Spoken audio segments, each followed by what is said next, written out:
ഇന്ത്യയിലെ മുസ്ലിമീങ്ങൾക്ക് ഇനി അങ്ങോട്ട് പഴയ കാലത്തെ പോലെ ഒന്നും ജീവിക്കാൻ കഴിയില്ല, വലിയ കഷ്ടപ്പാടിന്. ഇത് കേൾക്കുമ്പോൾ കുട്ടികൾ വിചാരിക്കുന്ന മുസ്ലിം ആകണ്ട. നമ്മളെന്തിനാ ഇത് മക്കളോട് ഇങ്ങനെ പറയേണ്ട കാര്യം? ആര് പറഞ്ഞു ഇന്ത്യൻ മുസ്ലിങ്ങൾക്ക് ഇവിടെ ബേജാറാണ്?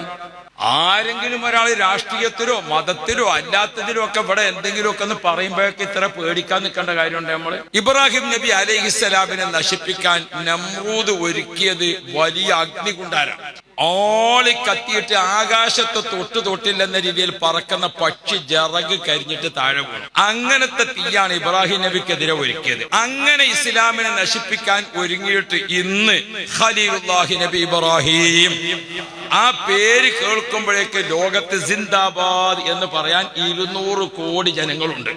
നമ്രൂദിന്റെ പേര് കേൾക്കുമ്പോൾ സിന്ദാബാദ് എന്ന് പറയാൻ ആരെങ്കിലും ഒരാൾ ജീവിച്ചിരിപ്പുണ്ടോ? മൂസാ നബി അലൈഹിസ്സലാമിനെതിരെ അതിശക്തമായിട്ട് രംഗത്ത് വന്നത് ആരാണ്? ഫിർഔൻ ലഅനത്തുല്ലാഹി അലൈഹിയാണ്. ആരാണ് ഫിർഔൻ? ഞാനാണ് ഏറ്റവും വലിയ പടച്ചോൻ. ഇനി വേറൊരു അള്ളയും റബ്ബും ഒക്കെ ഉണ്ടെങ്കിൽ ഇന്റെ താഴെ അല്ലാതെ ഇന്റെ മേലെ അല്ല. അതാണ് ഫിറഔൻ. നിങ്ങൾ ഓർത്തു നോക്കി, കലിമുല്ലാഹി മൂസ 200 കോടി ജനങ്ങൾ ഇന്നും പറയും സിന്ദാബാദ്. ഫിറഔന്റെ പേരിൽ സിന്ദാബാദ് വിളിക്കണ ഒറ്റ ആളെ കാണിച്ചു തരും. അതുകൊണ്ട് ഈ ഇസ്ലാം ഇവിടുന്നാണ് ഇല്ലാതെയാകും എന്നൊന്നും ആരും വിചാരിക്കണം. നമ്മുടെ വീട്ടിലൊക്കെ വളർന്നു വരുന്ന കുട്ടികളെ കേൾക്കത്തക്ക രീതിയിൽ ഒരാളും അത്തരം താഴ്ന്ന ചർച്ച ചെയ്യരുത്.